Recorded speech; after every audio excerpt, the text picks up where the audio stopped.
buenos días, amigas y amigos oyentes de Colectivo Burbuja. Os doy la bienvenida a un nuevo programa de debate directo. Hoy tenemos con nosotros a José Luis Escobar. Buenos días, José Luis. Hola, buenos días a todos. Y a Iago Mejuto. Buenos días, Iago. Buenos días, un saludo a todo el mundo. Hoy vamos a hablar de tres temas. Vamos a hablar de un artículo que ha sido muy leído en internet, súper compartido en redes sociales, que habla sobre los problemas que tienen hoy día los niños, problemas que no existían antes, asociados pues a los nuevos estilos de vida de sus padres, también a la nueva forma que tienen los niños de tener ocio y desde luego también a cómo son las nuevas relaciones entre padres e hijos. Vamos a hablar de ello y cómo esto ha desembocado en un aumento muy grande de problemas de salud mental, de suicidios y también de trastorno por déficit de atención e hiperactividad. Vamos a hablar también, en segundo lugar, pues como siempre o como casi siempre tenemos algún tema sobre corrupción, pues hoy no iba a ser menos y hablamos de la sentencia europea sobre la AP6, la concesión de las obras de la AP6 entre Segovia y Madrid y bueno, porque aquí hubo irregularidades y gordas y vamos a comentar a la vista de esta sentencia cómo la obra pública muchas veces esconde pues unos pozos negros de corrupción de los que nadie llega a ver el fondo nunca y desde luego no llegan a verlo tampoco los corruptos que acumulan cada vez mayores cantidades de dinero de forma ilícita gracias a esto. Y por último hablaremos del CIS de enero y cómo el CIS de enero, aunque no es tan optimista respecto a Ciudadanos como algunas encuestas que se han venido publicando, también refleja ese alza en la intención de votos hacia Ciudadanos, la caída del PP, una discreta caída también de Unidos Podemos y bueno, pues que tenemos que se afianza ese tetrapartido en lugar de bipartidismo, un tetrapartidismo en el que tenemos 4 partidos que tienen mucho que decir en la política a nivel nacional, en la política de todo el Estado. Empezamos con el tema de este artículo y Iago, coméntanos qué nos dice esta autora, la que ha escrito el artículo sobre lo que está pasando con los niños. Adelante. Bueno, esto es una noticia que ya llevábamos tiempo, yo personalmente tenía ganas de entrar con ella porque ha salido publicado más o menos recientemente, pero bueno, es de esas noticias que no te ocupan la actualidad, que como sabéis viene muy marcada por los acontecimientos políticos que ya conoce todo el mundo, pero yo creo que es tan importante o más. La autora se llama Victoria Prodai y tiene una página web, es una terapeuta americana y tiene una página web que se llama yourot.com, sería yourot.com y escribió un artículo que se llama La tragedia silenciosa que afecta a los niños de hoy y qué hacer al respecto. Y bueno, este artículo en concreto ha tenido un éxito enorme porque al parecer aproximadamente 10 millones de personas han leído en 2 meses este artículo. Tenía, como tú comentabas antes, se había compartido más de 600.000 veces. En castellano, ¿eh? En inglés supongo que serán muchas más. Sí, porque hay una traducción de otro blog que se llama elclubdeloslibros.org y bueno, pues en este blog se hace una traducción de este artículo y por eso en castellano también ha tenido muchísima difusión. Entonces, bueno, básicamente 2.830.000 comparticiones en inglés ha tenido el artículo, que es una auténtica salvajada, ¿eh? Sí, continúa, perdona, ya. No, que está bien, para que veáis, o sea, que no es que yo de repente me fijé en este artículo por lo que sea, sino que es un artículo que ha tenido mucho impacto y además las cosas que dice pues son importantes. Entonces, pues bueno, empieza diciendo que hay una tragedia silenciosa, según Victoria Prodai, que está ocurriendo ahora mismo y que dice que está sucediendo en los hogares y que afecta pues a los hijos a nuestros hijos. Y dice que después de tratar a cientos de niños y familiares en su trabajo como terapeuta, dice que es testigo de una tragedia que está sucediendo frente a todos nuestros propios ojos. Y es ni más ni menos que el estado emocional de nuestros hijos, que según ella están en un estado emocional horrendo. Entonces, ella trata realmente de una epidemia y los números son impresionantes. Dice que 1 de cada 5 niños tiene problemas de salud mental en nuestra sociedad, claro, en la sociedad occidental. Que el trastorno de déficit de atención e hiperactividad, conocido por TDAH, aumentó un 43%. Que la depresión adolescente aumentó un 37% y que la tasa de suicidio en niños de 10 a 14 años aumentó un 200%. Y según ella dice que la solución no está en aumentar los diagnósticos, que la solución no está en decir que ellos son así y que la solución no está en decir que la culpa es del sistema escolar. Y dice que en muchos casos somos nosotros, es decir, los padres, la solución a muchas de las dificultades de nuestros hijos.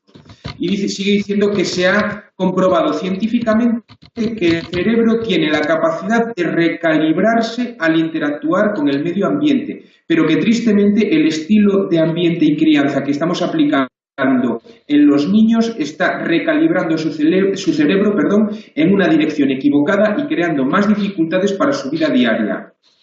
Dice que sí, que hay niños que nacen con discapacidades y que todavía pues tienen dificultades a pesar del esfuerzo de sus padres por darles un ambiente y una crianza bien equilibrados, pero ella no se refiere a ese tipo de niños en su artículo. Ella se refiere a los niños que tienen dificultades generales por factores ambientales que padres bien intencionados están produciendo. Y dice, tal como lo he visto en la práctica de mi profesión, en el momento en que los padres modifican su perspectiva sobre la crianza de los hijos, los niños también cambian. Y sigue diciendo, ¿cuál es el problema real? Y dice, los niños de hoy están siendo privados de los fundamentos de una infancia sana, que son padres que estén involucrados emocionalmente, límites y orientaciones claramente definidos, responsabilidades, nutrición equilibrada y sueño adecuado, movimiento y tiempo al aire libre, tiempo de juego creativo, interacción social, oportunidades de tiempo y de aburrimiento sin una estructura. Y dice que por el contrario, a los niños se les está dando padres distraídos con herramientas digitales, padres indulgentes que permiten que los niños asuman el rol de autoridad, mayor prioridad a los derechos propios que a las responsabilidades, sueño inadecuado y nutrición desequilibrada, estilo de vida sedentario y puertas adentro. Y dice, y por último, estimulación constante, niñeras tecnológicas, gratificación instantánea y ausencia de momentos de aburrimiento. Ese es el diagnóstico que hace. Y antes de pasar a las soluciones dice, ¿es posible imaginarse que se pueda crear una generación saludable en un ambiente tan insalubre? Dice, por supuesto que no. Dice, no hay atajos para criar a los hijos y no podemos engañar a la naturaleza humana. Ya podemos ver los devastadores resultados cuando se hace esto. Dice, son nuestros hijos quienes pagan con su bienestar emocional por tener una infancia desequilibrada. Y ya pasando al tema de soluciones, dice, si queremos que nuestros hijos lleguen a ser individuos felices y saludables, tenemos que despertar y volver a lo más fundamental, que todavía es posible. Y cita, provean a los niños de un estilo de vida equilibrada basado en lo que necesitan y no solo en lo que quieren. Esa es la primera, en lo que necesitan y no lo que quieren. Y dice, ya terminando en las soluciones, no tenga miedo a decir que no a sus hijos si lo que ellos quieren no lo necesitan. Dice, proporcione alimentos nutritivos y disminuya los alimentos entre comidas. Pasen 1 hora al día en espacios verdes andando en bicicleta, caminando, pescando, observando aves o insectos. Disfruten de una cena familiar sin tecnología todos los días. Jueguen un juego de mesa al día, por ejemplo, pues, como todos conocemos eso, pues el parchís o lo que sea. Que sus hijos cumplan con una obligación diaria, por ejemplo, colgar la ropa, guardar la comida, poner la mesa, etc. Dice también, establezcan una rutina para irse a la cama, que garantice que su hijo duerma largo tiempo en su dormitorio sin nada de tecnología. Como veis, es bastante dura con el tema de tecnología. Sigue diciendo, enseñe responsabilidad e independencia, no los proteja en exceso con pequeñas equivocaciones, ayúdeles a adquirir las habilidades necesarias para superar los mayores desafíos de la vida. No prepare la mochila de su hijo, dice, no le lleve a su hijo la mochila, no le traiga a la escuela el almuerzo o la gente y si se la olvida o que se fastidie, dice, no le pele el plátano al niño de 5 años, enséñele habilidades a los niños para jugar y hacer cosas por ellos mismos, enséñeles también a postergar la gratificación y otorgue oportunidades para que se aburran, que el aburrimiento es un momento muy importante en el que la creatividad despierta. Dice también que no sienta que usted es el responsable por el entretenimiento de su hijo. El niño tiene que divertirse por sí mismo, que se busque la vida y que juegue con lo que sea, pero que el responsable no es el padre o la madre. Dice, no use la tecnología como una solución al aburrimiento. Evite usar tecnología durante las comidas, en el coche, en restaurantes, centros comerciales, etcétera. Ayúdeles a crear un botiquín de primeros auxilios contra el aburrimiento que contenga ideas de actividades para cuando estoy aburrido. Esto me parece muy interesante. Apague el teléfono hasta que los niños estén en la cama. Conviértase en el entrenador de las emociones de su hijo. Bueno, y así ya termino. Enseñarles a saludar, tomar turnos, compartir, tener empatía. Bueno, es muy interesante toda la lista de recomendaciones que hace, que en el fondo pues todos los conocemos, pero bueno, que es un artículo muy interesante que recomiendo su lectura. Sí. José Luis, ¿tú qué opinas de lo que comenta esta autora, Victoria Prudey, respecto a lo que está pasando con los niños? ¿Estás de acuerdo con ella tanto en el diagnóstico como tanto en lo descriptivo, lo que está ocurriendo, como en el diagnóstico que hace de las razones y las posibles soluciones? Adelante. Bien, mira, yo siempre he dicho que la peor noticia que se había dado en el siglo XX creo que fue en el año 2007, no recuerdo bien, pero creo que fue por esas fechas. Se decía que por primera vez en la historia la generación de los padres estaba mejor preparada que la generación de los hijos. Eso significa que estamos entrando en una época de degeneración. Cuando los padres están mejor preparados educacionalmente que los hijos, es que la sociedad se está degenerando. Esto fue en el 2007. Esta noticia, o el sustrato, lo que subyace debajo de ella, es aún más grave que la anterior.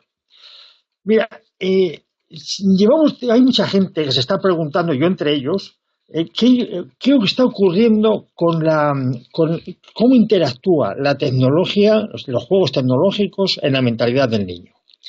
Durante toda la historia de la humanidad, y no solo la historia de la humanidad, sino lo anterior, es decir, nuestros antecesores, los primates, los grandes primates, los bebés, los cachorros de primate, pues nos hemos dedicado a correr, a jugar, a interactuar entre nosotros, a hacer grupos de amigos, a evaluar, por ejemplo, la fidelidad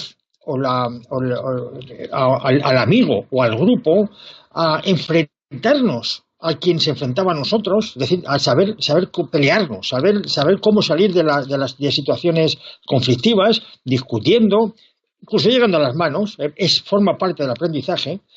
Y todo esto ahora, hace unos poquitos años, ha quedado suprimido. Nosotros nos hemos criado siempre en la calle corriendo, haciendo ejercicio físico, jugando a lo que fuera, con una pelota. Daba igual si era una pelota contra la pared o un partido de fútbol. Todo esto se ha suprimido. Los niños de ahora, los cachorros de primates, homínidos, ya no juegan, ya no se educan como se ha educado toda la vida, durante millones de años. Ahora se sientan delante de un televisor y hay que reconocer que es que los juegos que les ponen son absolutamente maravillosos. Es decir, ponerse unos cascos y un micrófono. Yo tengo un chaval de 10 años y lo observo. Y estar jugando con sus amigos de clase a pegarse tiros en un juego interactivo donde, bueno, pues cada uno ocupa un muñeco diferente y con unas armas diferentes. Y, en fin, pues yo reconozco que es absolutamente... los aíslan absolutamente del entorno y esa es la única relación, o la más importante, la relación más importante que tienen con sus amigos. Yo no sé ahí si eso servirá para educar en cómo interactuar, la empatía, saber defenderse, saber crear grupos, saber ser fiel al grupo o al amigo, todo eso que aprendíamos o que hemos aprendido de forma natural. Llevamos tiempo preguntándonos cómo va a influenciar eso, es decir, qué va a ocurrir de aquí a un tiempo con esa generación. Y sobre todo, ¿qué se sabe de cómo funciona la naturaleza humana en esas edades? Konrad Lorenz, el etiólogo, el fundador de la etiología, lo describía muy bien. Decía que la época de la adolescencia era una época en la que el adolescente combate toda la tradición de sus mayores, se rebela contra ellas. Bien, esto va ocurriendo a nivel personal, a nivel familiar y a nivel societario, generación tras generación. Todas las generaciones se enfrentan, tienen una edad de una adolescencia o pasan una adolescencia en la que se enfrentan a sus tradiciones, a sus mayores. Y esto es necesario, porque en ese choque, en ese enfrentamiento, se poda la tradición. Es decir, se van quitando aquellos elementos que ya no sirven o que han quedado desfasados o por ser sustituidos por otros mejores, por otros más prácticos. Pero, ¿qué está pasando con la adolescencia? Bueno, y lo más importante de la adolescencia es que en esa época, la niñez y la adolescencia, es cuando el homínido, cuando el Homo sapiens, crea los ideales, se aferra a los idealismos, se hace idealista. Entonces, que te haces idealista, te enfrentas a lo que ves materialmente, te haces un revolucionario, quieres subvertirlo, quieres ponerlo patas arriba, quieres asemejarlo a la utopía, a lo ideal, y de esa lucha se va mejorando la sociedad. Bueno, pues resulta que ahora el niño que tenía que estar sumido en ese idealismo, en ese mejorar el mundo, en ese idear, en la forma utópica del mundo, está pegando tiros con unos cascos puestos y un micrófono a otros compañeros de clase. Y esa es la educación que le estamos dando. ¿Qué repercusiones tiene esto? ¿Qué puede tener? A mí estos datos que ha dado este artículo, hombre, son absolutamente escandalosos. Solamente uno. Se ha incrementado la tasa de suicidios de niños de 10 a 14 años un 200%. Esto es un síntoma que indica que algo muy grave se está produciendo en la psicología de esos niños. No hay duda. Bueno, lo referente a cómo se educa un crío, pues mira, es que es algo que está trillado, hay muchísima literatura sobre ello, hay muchísima experiencia sobre ello. Está claro que es necesario responsabilizarlos de sus cosas, es necesario utilizar incentivos cuando hacen las cosas bien, es necesario también reprimirlos cuando hacen las cosas bien. El tema de las normas y los límites que tienen que existir, además lo necesitan los niños. No. Lo piden, ¿eh? Lo piden. Si tú a un niño le dejas, por ejemplo, no le pones horario para ir a la cama, es el que te lo exige, es el niño que te lo exige a ti. Bueno, en todo esto estamos fallando. Yo no auguro. Vi el otro día un artículo sobre cómo en la India, cómo allí no existe enseñanza gratuita y cómo los niños acuden a clase con aquel que quiera enseñarles gratuitamente. Y contaba un profesor que es un voluntario que tenía 70 niños a su cargo, que daba clases en la calle con una pizarra, una especie de pizarra pintada de negro, y los niños iban allí todos los días porque querían aprender, tenían entusiasmo por aprender. No tenían nada, no tenían ni aula siquiera, no tenían lápices, no tenían nada, los niños estaban sentados en el suelo.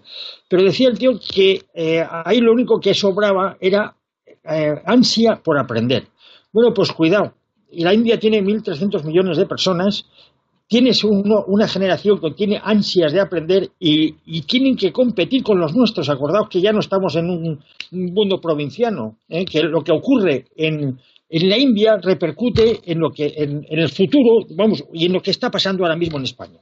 Y los competidores de nuestros hijos van a ser esos niños que van a clase, que se sientan en el suelo y les dan clases voluntarios con una pizarra pintada de negro, o una cosa pintada de negro que parece una pizarra, y con una ansia tremenda de aprender, que van allí sin que nadie les obligue. Eso será la competencia de los nuestros. La situación, desde luego, merece un estudio mucho más en profundidad que este artículo, aunque este artículo ya da pautas de lo que está pasando o lo que puede pasar. Pues desde luego también hay una cosa que es, ha habido como, desde mi punto de vista, la balanza se ha movido de forma muy rápida y muy brusca hacia la otra dirección, porque recordemos el estilo tradicional de crianza que existía, por lo menos en España hasta hace unas décadas, pues era un estilo bastante autoritario. Era un estilo pues en que normalmente el padre era la autoridad que dominaba además sobre su pareja, sobre la madre y dominaba sobre los hijos, era la autoridad absoluta y los hijos pues muchas veces que yo lo he conocido hasta le llamaban de usted al padre y no se atrevían a discutirle absolutamente nada. Y la madre pues era un poco una figura más próxima, pero también era una figura de autoridad para los niños. Todo esto se ha movido muy rápidamente y ahora mismo estamos llegando a una situación en que precisamente ocurre lo contrario. O sea, este problema que dice esta terapeuta de, de falta de autoridad dentro del seno familiar, pues es un problema que está en muchas familias y yo también creo que es origen de eso, de la falta de normas, de límites y también al no existir tampoco dentro de estos niños una rutina y no existir tampoco esa guía para organizar, para desarrollarse como persona, pues es donde también creo yo que está el origen de muchos de estos problemas.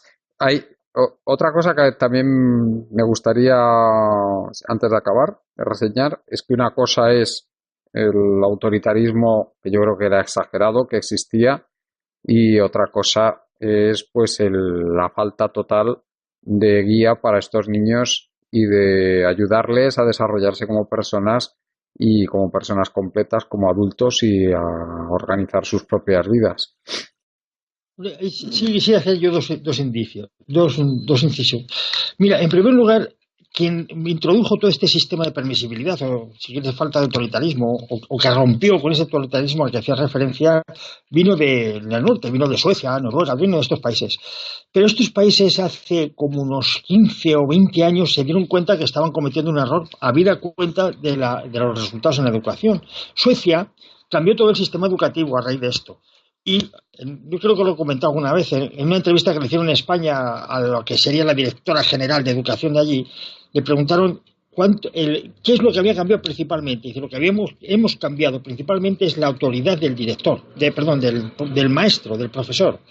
Y dijo que calculaba que se verían los resultados pues, después de 30 años. Eso en primer lugar. Y en segundo lugar, el tema de los autoristas. Una cosa es la autoridad, es decir, el autoritarismo, y otra cosa es la autoristas del profesor. Sin autoristas, es decir, sin una superioridad moral, que esos autoristas, no se puede educar. Es imposible. Tanto el padre como el maestro deben de tener una autorista, que es de ahí donde viene el respeto. Y también se le exige un comportamiento al menor, es decir, no puedes saltarte a la autoridad o mostrar menosprecio o interrumpir en clase, todas estas cosas que van contra el grupo, contra el profesor, contra, digamos, el sistema de enseñanza del profesor, deben estar absolutamente prohibidos. Todo esto, sobre todo en España, pues estas normas pues no se cumplen, no son muy laxas y tienen una repercusión terrible en la educación de los niños. Sí. Yago, no sé si quieres comentar algo más respecto a esto.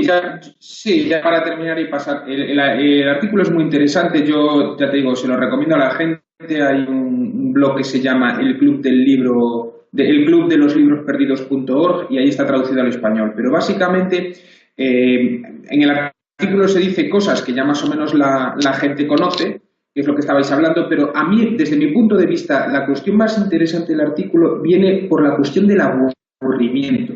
O sea, dice que los niños tienen que aburrirse y que eso es bueno, en contra de la tesis habitual que nos encontramos de que los niños tienen que estar todo el rato pasándoselo bien, el ocio y tal, y eso va también en contra de estas nuevas modas que se han impuesto desde hace poco de niños sobreestimulados. Si veis, los niños hoy día van a clases de estimulación, esto y lo otro. Tenemos unos niños sobreestimulados, unos niños que no tienen tiempo para aburrirse y es precisamente ese tiempo de aburrimiento cuando realmente despierta la creatividad en los niños y durante los momentos son donde muchas cosas cosas en su cabeza asientan, donde los niños asimilan muchos conceptos. O sea, que el aburrimiento no es algo malo, sino todo lo contrario, es algo bueno y necesario. A mí es ahí donde creo que aporta este artículo algo nuevo, ¿no? Y después, pues lo que decíamos, pues el tema de la autoridad, que la vida no es una fiesta, lógicamente, parece que los niños tienen que divertirse por obligación y está todo el rato pasándose muy bien, y una fiesta permanente. Y la hiperprotección también, el tratar de evitarles toda frustración, bueno, que eso es también absurdo porque evidentemente en el momento en que salgan de la protección de los padres, pues se van a encontrar con el mundo, y si no tienen sus herramientas para poder gestionar la frustración, para poder gestionar los contratiempos, pues eso luego es terrible también, ¿no? Que aprendan eso ya cuando están en la etapa adulta, si no llevan ese aprendizaje hecho ya de su etapa de desarrollo. Y el resultado, pues es lo que nos dice, que estamos criando a unos niños que son unos tarados mentales. Este sería el resumen del artículo. 1 de cada 5 niños tiene problemas de salud mental.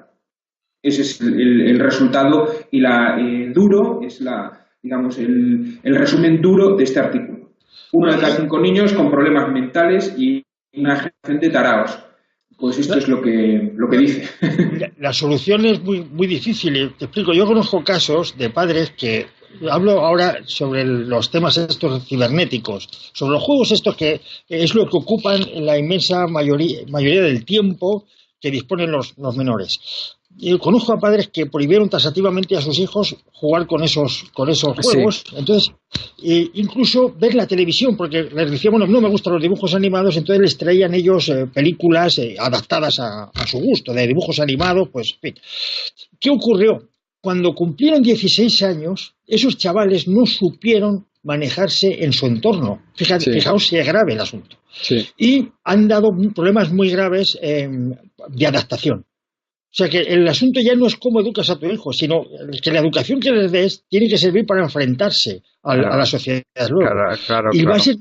Va a ser muy difícil que lo hagas si les privas de los juguetes cibernéticos, que son precisamente los que más daños lo hacen. No, y que además que lógicamente si ellos tienen unas costumbres muy diferentes de ocio a la de su grupo de pares, pues eso les va a convertir en los bichos raros, tampoco puede ser. Una cosa es poner límites y otra cosa es crearles una burbuja en que se conviertan, yo que sé, en extraterrestres dentro de lo que es la norma en su grupo de pares. No, y además que es que yo tengo la idea de que las nuevas tecnologías con lo que se entretienen los chavales, que son estos juegos, que son interacciones en las redes sociales, que por sí mismo no tiene por qué ser malo. El problema está en si es lo único que se hace también, ¿eh? Bueno. Sí. Bueno, pues si queréis pasamos al siguiente tema. Corruptos y más corruptos. José Luis, ¿qué pasa qué pasó con la AP6? Bueno, en la AP6 ha salido una sentencia del Tribunal Europeo, pues bueno, recriminando a España lo siguiente. Hay que hacer unas obras en la AP6. Bueno, ¿qué hace el gobierno español? Tiene que sacarlo vía Boletín Oficial del Estado, una licitación para proceder luego a la adjudicación a la mejor opción que se presente. ¿Qué hace? Para dárselo a sus amigos, a los enchufados, ¿qué hace el gobierno español? Pues publica una adjudicación, por ejemplo, de hacer un tercer carril en un sentido del tramo, hacer un cuarto carril en otro tramo, hacer unas comunicaciones, etcétera. Bueno, ¿qué hace luego?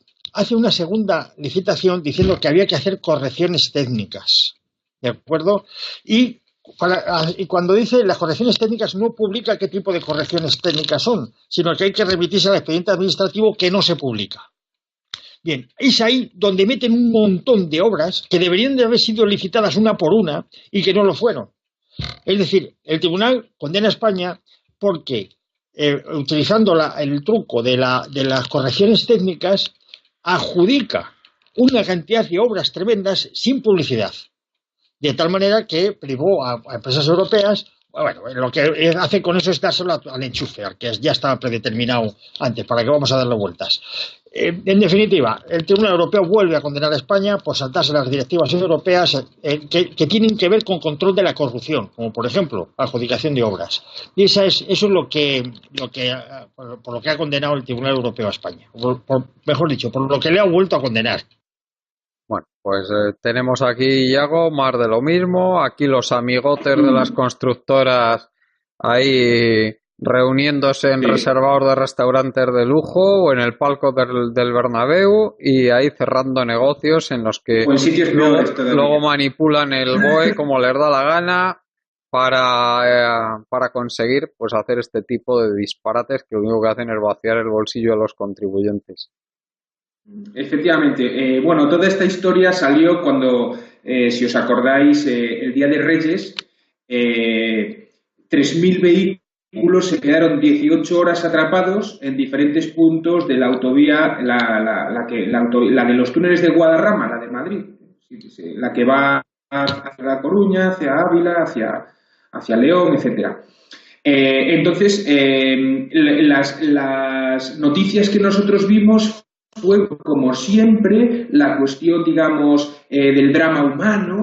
Todo esto es una representación donde lo que se nos estaba presentando ante los ojos era un drama humano. Incluso se llegó a decir que había que hacer una norma en la cual el ejército tenía que intervenir, o sea, que el ejército salga a la calle y tal. Es decir, se estaba presentando la noticia en tono rosa, pero yo había oído que había mucho más en esa historia. Yo había oído que realmente la concesionaria de la autopista era una concesionaria que habían reprivatizado, o sea, que eso había sido una concesión por 20 o 30 años, que esa concesión ya había expirado, ya esa autopista tendría que haber pasado a dominio público, es decir, ser una autopista que forme parte de un patrimonio que es de todos, pero que de algún modo se volvió a privatizar sin ningún motivo aparente. Entonces ahí es donde empezamos a tirar del hilo, José Luis y yo, para intentar profundizar en los hechos. Entonces todo esto arrancaba, como os decía, en esos 3.000 vehículos que se quedaron en el peaje de la AP6 entre Villalba, Ávila, etcétera, Segovia, aquel día de Reyes de enero del 2018. ¿Quién era la concesionaria de autopistas? Se llama la empresa Iberpistas S.A., cuya concesión acaba el 30 de enero de este año, es decir, acaba de hacerlo hace unos días. Por eso, aunque la noticia que os comentaba parece que es un poco vieja, realmente es de actualidad, porque es que la concesión terminó este 30 de enero y entonces estaba previsto que su concesión, en vez de convertirse en una autopista pública, pasara entonces una concesión a ser explotada por Castellana de Autopistas, que es perteneciente al grupo, atención, a Abertis, es decir, Florentino, que también es el propietario de Iberpistas. O sea, el grupo Abertis es propietario de Iberpistas, pero también de Castellana de Autopistas. Entonces, termina la concesión en una y se la dan a la otra.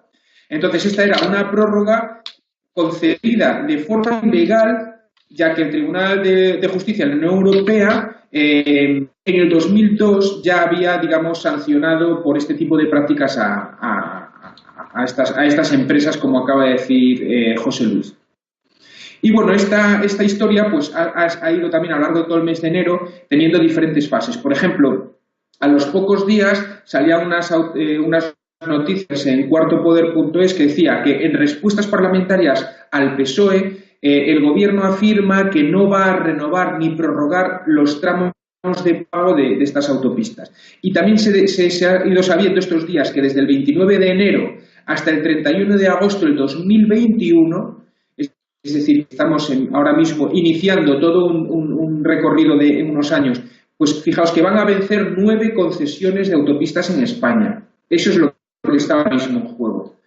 Y entonces yo lo que sospecho es que todas estas miles de personas que se quedaron tiradas el Día de Reyes, es posible que haya sido una forma de presionar al gobierno para que conceda o renueve las concesiones. Esa es la sospecha que yo tengo, que haya intereses por detrás y que se ha utilizado a esa pobre gente como, digamos, como carne de cañón en una negociación que ya estaba en marcha, pero que no se hizo pública. Esa es la idea que yo tengo. Bueno, la verdad es que yo creo que al gobierno tampoco hace falta que le presionen mucho para favorecer a las constructoras o a las concesionarias estas, me parece a mí. Pero bueno, José Luis, no sé si quieres comentar algo más sobre este tema. Sí que es posible que no que lo presione, sino que utilice el gobierno esas noticias para luego dar concesiones. Para justificarlo, sí, eso más sí. Bien, que estén todos de acuerdo. Sí. Sí. Pues nada más que añadir. Yo creo que la observación de mi compañero de Iago ha sido muy brillante. Y habrá que estar atentos a estas noticias. Bueno, sí, pues estamos ahora mismo, de ahora hasta el año 2021, como decía, vamos a estar seguramente hablando de estos temas porque veréis que van a suceder más cosas y este va a ser un tema recurrente. O sea que yo creo que es bueno avisar a los oyentes que aquí lo que hay en juego es lo de siempre, es decir, es la mordida del político y la corruptela de toda la vida, pero en forma de concesiones, de autopistas, cuando todas estas autopistas ya tenían que ser públicas. O sea, los túneles de Guadarrama para entrar en Madrid ya están amortizados desde hace años, está totalmente amortizado, es una obra amortizada que ya ha cumplido todas sus previsiones y que lo lógico sería ya que se hubiese convertido en algo público, en un servicio público que además ayudaría pues a todas esas zonas que tú conoces, Juan Carlos, como San Rafael, ahí en Los Ángeles, San Rafael y toda esa zona de Segovia, que claro, para evitar la mordida de ese peaje, mucha gente se desvía por esa zona y está habiendo unos problemas enormes porque hay una densidad de tráfico mucho mayor. San Rafael, el pueblo de San Rafael es el que tiene el problema, sí. Que se encuentra con mucho tráfico pesado y mucha carga de tráfico. Que es similar al que tenía el pueblo de Guadarrama hasta hace pocos años, sí. Con lo cual están todos los vecinos de esas localidades pues afectados y bueno, pues con una serie de problemas derivados de todo este tema. O sea y todo tiene un origen que es pues el de la corrupción y el de la pasta, porque lógicamente si los políticos le regalan esa concesión a una empresa, esa empresa luego, pues ya sabéis cómo va a aportarse con esos políticos, no hace falta que os lo diga, ¿no? Sí, desde luego. Bueno, pues si queréis pasamos a analizar el último CIS ya como último tema del día. ¿Qué te parece la encuesta del CIS y y el resto de encuestas que está viendo que van todas en la misma dirección últimamente? Es decir, que a pesar de que el Partido Popular defiende que está teniendo unos estupendos resultados económicos, las encuestas no parece que le estén dando ninguna recompensa en las urnas, sino todo lo contrario. Está cayendo cada vez más y ahora prácticamente se encuentra bajo mínimos, aunque ya sabemos que también las encuestas daban menos al PP en las anteriores elecciones que tuvimos y luego siempre subió un poco, pero en fin, que lejos de primar al PP parece que es todo lo contrario y sobre todo destaca el ascenso de Ciudadanos, desde mínimos en que estaba en el entorno al 13-14%, pues ya le están dando por encima del 20% de forma bastante consistente, las encuestas, incluida la del CIS. Sí, José Luis. Bien, yo analizando las encuestas, a mí lo que me produce es perplejidad, porque francamente, veo que no soy yo solo el perplejo, sino que en general la sociedad española también está perpleja. Hay un crecimiento. El PP baja, el PSOE pues se mantiene o baja, pero ahí está el Ciudadanos. Ciudadanos está subiendo de una forma desproporcionada y uno se pregunta, ¿a costa de quién? ¿Quién son los que cambian su voto para dárselo a Ciudadanos? Y aquí es donde viene la perplejidad. Está cogiendo votos tanto del PP, del PSOE como del Podemos. Es decir, que la gente ya no tiene esa ideología de decir, yo pertenezco a esta clase social o a este grupo de intereses y por tanto voy a votar a tal partido que me representa. No sabe qué partido le representa. Es decir, claramente, la gente no sabe dónde está la izquierda, dónde está la derecha o a qué grupo de interés pertenece o a qué clase social pertenece. Y va variando el voto. Es una cosa asombrosa. Antes se decía que el partido político al que perteneces le quita a uno el trabajo de pensar y la pena de vivir. Ahora no sabe uno a qué partido pertenece. Yo creo que hay una gran indefinición de las posturas políticas. Se están jugando vamos, a muy corto plazo, a plazos de meses, y todo lo más de 4 años, que es lo que dura una legislatura, y se están olvidando del sustrato ideológico. Es decir, ¿a quién defiendo? ¿Cuál es mi obligación? ¿Con quién? Unos dicen, bueno, pues mira, la obligación de la izquierda es defender siempre a los más pobres o a los más desfavorecidos, y la obligación de la derecha es todo lo contrario. Bueno, pues esto se ha desdibujado absolutamente y se nota mucho en estas encuestas. Yo creo que lo que estuvimos debatiendo el otro día referente a la izquierda, ¿qué es la izquierda? ¿Dónde está? Tiene mucho que ver con todo esto. Porque si no definimos dónde está la izquierda, tampoco podemos definir dónde está la derecha. Y del centro no se sabe lo que es. Yo creo que es necesario no hacer un relato que dure 1 semana o 2 semanas en los telediarios, sino hacer una base ideológica. Es decir, bueno, nosotros defendemos, por ejemplo, a los inmigrantes, ¿no? Defendemos a los inmigrantes y asumimos las consecuencias de nuestra defensa. ¿Qué ocurre si defendemos a los inmigrantes? Defendemos que en España haya mucho más inmigrantes porque no toleramos que haya una pobreza extrema en otros países y no puedan venir aquí a salir de esa pobreza. Bueno, admitimos eso, primer principio. Segundo, tenemos que admitir la consecuencia. Consecuencia de eso es que estos inmigrantes van a trabajar por un precio menor que los trabajadores españoles.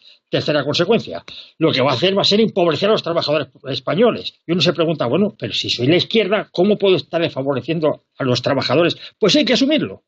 Se tome una determinación o se tome otra, hay que ser claro. Yo defiendo a este grupo porque es el más desfavorecido y porque soy de izquierdas. Y admito las consecuencias. También al revés, si defiendo a los nacionales de izquierda, los más desfavorecidos, impidiendo que entren los extranjeros, que son más desfavorecidos todavía que los nacionales, también tengo que decir, defiendo a estos porque son los míos, son los nacionales, y a pesar de ser izquierda, no defiendo a los más pobres de otra, a los más desfavorecidos de otra nación, porque son de otra nación y mi obligación es defender a los de aquí. Sea lo que sea la postura que se tomen, tienen que ser clara. Bueno, solamente en este ejemplo que he puesto, hay muchísimos más, es imposible discernir dónde están los intereses del PP, del PSOE, de Ciudadanos o de Podemos. Cada uno va por donde quiere sin definirse. Como no se definen, los votantes no se pueden definir tampoco. Y estas son las consecuencias. No, y que está clarísimo ese ejemplo que has puesto, es perfecto, porque ellos no se atreven, o sea, pretenden defender una cosa y la contraria, con una diferencia muchas veces en el mismo discurso, con una diferencia de minutos, y pretender que la gente trague con eso. O sea, en el tema de las pensiones tenemos lo mismo, la misma demagogia. Defienden una cosa y la contraria con 5 minutos de diferencia, y a veces menos. Y entonces, claro, ¿qué van a pensar los votantes? Porque esto se cree que la gente es idiota, pero la gente no es idiota. La gente lo que piensan, pues de ahí viene la desconfianza inmensa que hay respecto a los políticos en todas las encuestas. Porque la gente se da perfecta cuenta de que les están mintiendo. Claro. Hombre, una cosa es que sean inconsistencias, que pues todos tenemos inconsistencias y por supuesto las tendrán los partidos políticos, pero hombre, no de este calibre, no del calibre de decir cuál es tu grupo, a qué grupo defiendes y que no sepan responder. Un partido político lo primero que tiene que definir es a qué grupo defiende. Y luego ya en las fronteras de lo que defiende o no defiende, pues podrá haber, hombre, es normal, podrá haber sus disquisiciones, pero lo que no es normal es que ninguno sepa definirte a qué grupo está defendiendo, qué grupo de interés o qué grupo social, si hablamos en términos marxistas, está defendiendo. Son incapaces, ninguno, desde Podemos al PP pasando por CiU y PSOE, ninguno son capaces de definirlo. Y a mí me consta, Iago, que hay una preocupación enorme en el PP por el ascenso de Ciudadanos, y yo aquí me remito una vez más al problemón que tiene el PP entre los jóvenes. O sea, es un problema inmenso. Los jóvenes no quieren al PP, no votan al PP, y como es evidente que tiene que pasar porque es ley de vida, pues resulta que esos jóvenes van cumpliendo años, se van incorporando nuevas cohortes de jóvenes a los 18 años, y cada corte que entra pues cada vez vota menos al PP, y los que van cumpliendo años pues siguen sin votarle. O sea que tenemos aquí un PP enfrentado a un problema en principio irresoluble que le está haciendo perder como mínimo 200.000 votos cada año por simple ley de vida, que se le van muriendo los votantes. Bueno, yo creo que sí, yo creo que has tocado el tema más interesante de la encuesta, porque como sabéis todos, pues las encuestas tampoco hay que darles mucha mucha importancia y normalmente son utilizadas por grupos de presión para intentar condicionar la opinión pública.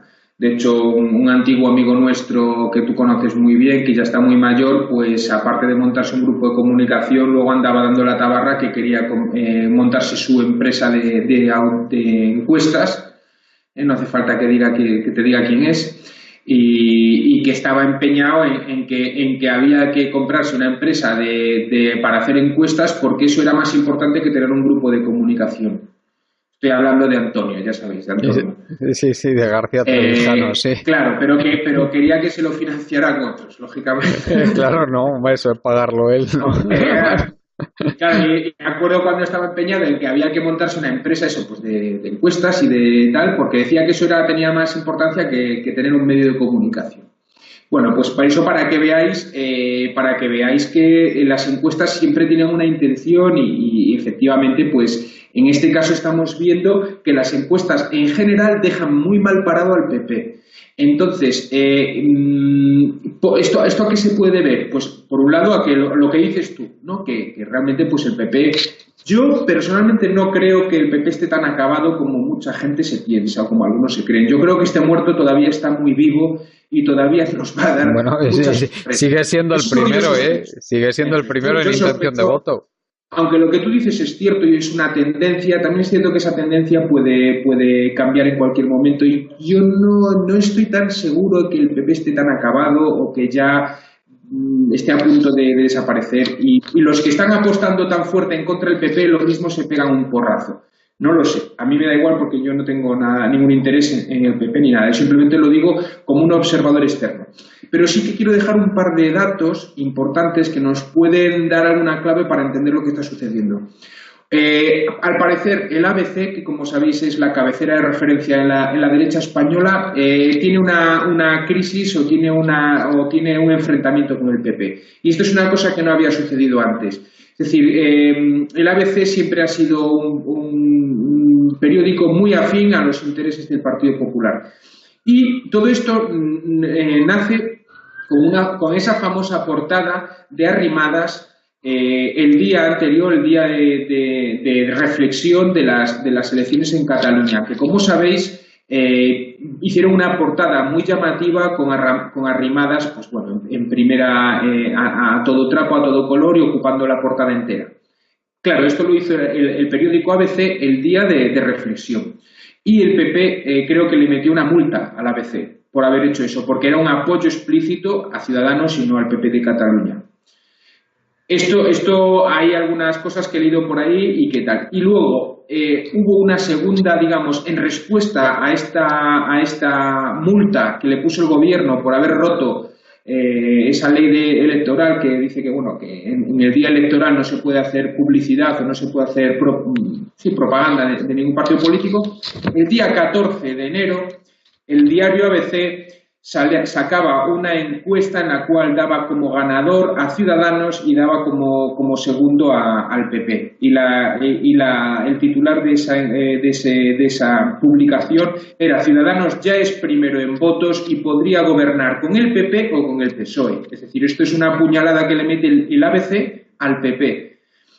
O sea que algo está pasando en la derecha española y algo está pasando porque no es normal que el periódico ABC se haya vuelto un periódico tan crítico con el PP. Sí, por lo que dicen, Iago, por lo que dicen es que hay manos fuertes que están captando perfectamente esta tendencia al voto de los jóvenes y que se están moviendo en esa dirección y que están apostando por ese caballo ganador. Los más listos de la clase, que deben ser los del Sabadell, fueron los primeros que apostaron hace ya 4 años, si no me equivoco. Pero por ejemplo, alguien tan gordo como el mismo Roch, el de Mercadona, parece ser que ha apostado ya por Ciudadanos en lugar del PP. Sí, desde luego que esa es una posible, y seguramente algo de verdad hay en eso. No sé si esa es toda la verdad o hay más elementos en esta sopa, ¿no? Pero También es cierto que, por ejemplo, como sabéis, Soraya Sáez de Santamaría, la vicepresidenta, pues es la que maneja el cotarro con los medios de comunicación. Es la que está metida en todas las portadas, ¿no? Es la que realmente maneja las líneas editoriales de las grandes cabeceras. Y al parecer ella está muy influenciada por Cebrián. De hecho, yo he llegado a escuchar que el motivo por el cual en Cataluña se hizo un artículo 155, pero con unas elecciones casi express, es decir, prácticamente desde que se convocaron a las elecciones, fueron el 21 de diciembre del 17, eso fue por sugerencia de Cebrián, que parece ser que tiene mucha influencia y mucha mano sobre Soraya Sáez de Santamaría. Entonces, puede también que vayan los tiros por ahí, cuando en principio la lógica es, o lo que defendía mucha gente era que se interviniera Cataluña, pero a fondo, y durante un periodo, yo qué sé, pues de 6 meses, por ejemplo, y que se hiciera una limpieza fuerte allí o lo que tal. Eso es lo que defendía un sector de la sociedad española bastante amplio, ¿no? Y sin embargo a todos nos sorprendió ver cómo fue, pues eso, una cosa bastante corta en el tiempo, con lo cual mucha gente lo que estaba criticando era que, claro, que si ellos, los catalanes, el 1 de octubre han hecho unas falsas elecciones y eso que se hizo fue una ilegalidad, ahora lo que le estaban regalando era la posibilidad de un periodo de tiempo corto de hacer una especie de elecciones plebiscitarias y conseguir de una forma legal lo que el 1 de octubre había sido ilegal, que eso es al final lo que pasó. Es decir, que ganó el bloque independentista. Entonces, pues hay un sector de la derecha española que es muy crítico con cómo se llevó esta gestión porque creían que había que haberse tomado con más. Eso es una razón fuerte, que la postura más, digamos, más dura contra el independentismo de Ciudadanos, eso ha hecho muchísima pupa al PP, porque si tú mirabas en lo que es la sociedad española y los votantes potenciales del PP o de Ciudadanos, pues bueno, o incluso el PSOE, pues la gran mayoría era partidaria, fuera de Cataluña, lógicamente, y de Euskadi, que tampoco lo eran, era partidario de medidas mucho más drásticas contra el proceso independentista. Vamos, sí, eso, eso independientemente de que mi postura no sea esa, pero yo soy, yo no estoy tan pero yo no estoy tan ciego como para cerrar los ojos y no ver lo que estaba a mi alrededor cuando hablaba con la gente, ¿sabes? Exacto. Y la gente se ha cabreado muchísimo con el PP, con eso. Claro. O sea, nosotros aquí estamos observando como el ornitólogo al pájaro, exactamente igual, no estamos posicionándonos en tal. Pero yo sí que he oído que posiblemente también vayan por ahí las tensiones entre el PP y, por ejemplo, grupos tan importantes de la derecha como es el ABC. Y Soraya parece ser que existía, además que Soraya ha sido muy criticada, si os fijáis, últimamente por el tema catalán, porque realmente es ella la que lo llevaba, más que Rajoy, por lo que he oído por ahí. Pero bueno, eso solo lo saben los que están moviéndose en ese ámbito. O sea, que sí que es cierto que el tema sociológico que dices tú de que la juventud, pues, la juventud de derechas en España está cansada del PP, pero yo creo que también hay otros elementos que también, como el tema Cataluña y posiblemente otros. Sí, no, bueno, yo creo que a corto plazo ha sido el tema catalán, pero a largo plazo está la tendencia esta de que los jóvenes no quieren al PP. ¿Sabes? Que es algo que ha pasado. Pues yo no sé qué es peor. Si el PP o Ciudadanos, porque el Macron porque es evidente que Rivera es la operación Macron en España, es el Macron español. Lo que pasa es que el Macron, por lo menos, pues no sé, el tío que dicen que toca el piano y todo, por lo menos, pues el tío. No sé. Pues no sé. Bueno, tiene su gracia, pero Albert Rivera Albert Rivera dice que maneja muy bien el Bolivic, sobre todo cuando no tiene dentro lo de la tinta, pero bueno. Me parece un personaje lamentable, o sea, que un tío así se presente a presidente de un país, un tío como Albert Rivera, yo no sé qué es peor. Bueno, te juro que no sé qué prefiero. Yo creo que en la práctica es más o menos lo mismo, porque los dos son partidarios de políticas pues bastante pues del mismo estilo en materia económica a nivel. No creo, no sé yo. Porque ahí lo que lleva el tema, ¿cómo se llama este? Que es el que dirigía la London School of Economics, ¿cómo se llamaba este? El que llevaba el Garicano, sí. Garicano. Pero este tío tampoco, este tío lleva muchos años en Londres, este tío no conoce la realidad española, es que hay que pisar el terreno también, es que es muy fácil hablar bueno, de las cosas desde tu púlpito, pero... Realmente todos estos son de la misma ideología, son lo que la izquierda llama neoliberalismo y pues más o menos eso es lo mismo todo, ¿eh? O sea que en ese sentido yo no veo grandes diferencias entre Ciudadanos y el PP. O sea, el PP de momento pues son mucho más corruptos que Ciudadanos, pero bueno, claro, también, pero la gente dice, pero, claro, es que Ciudadanos no es corrupta porque como nunca ha gobernado, pues no ha tenido la posibilidad de corromperse. Pues claro, y lo mismo nos equivocan, pero tampoco vamos a poder adelantar acontecimientos porque también dicen los del PSOE lo mismo de Podemos, ¿no? Sí, claro. Bueno, pues José Luis, no sé si quieres comentar algo más sobre esto. Sí, mira, para mí la trayectoria del PP y del PSOE es la misma que tuvieron la democracia cristiana y la socialdemocracia en Italia en los años principios de los 90, en 1991, 92, 93. Es exactamente lo mismo. Aquello lo llamaban Tangentópolis porque estaban corrompidos hasta las orejas. Y había unos macrojuicios, pues como el que se está llevando a cabo pues el día de hoy, por ejemplo, con el caso Gürtel. Bueno, no voy a comentar todos los casos de corrupción que ha habido en España, pero eran muy similares a los de Italia. ¿Qué ocurrió en Italia? ¿Cuál fue la reacción de Italia? Borraron del mapa a los dos partidos. Los borraron. Ya no se ha vuelto a hablar ahí de socialdemocracia ni de democracia cristiana. ¿Qué apareció? ¿Qué emergió? Emergió Berlusconi. Berlusconi sí. Es el Ciudadanos de España en este momento. ¿De qué votos se alimentaba Berlusconi? De los mismos votos que se está alimentando ahora mismo Ciudadanos, que es de la izquierda, de la derecha y del medio pensionista, de todos, desde Podemos hasta el PP. Es el mismo sistema. Estamos repitiendo las mismas historias de Italia. Italia se confundió cuando corrigió. Pensaron que cambiando los partidos políticos podían cambiar el sistema.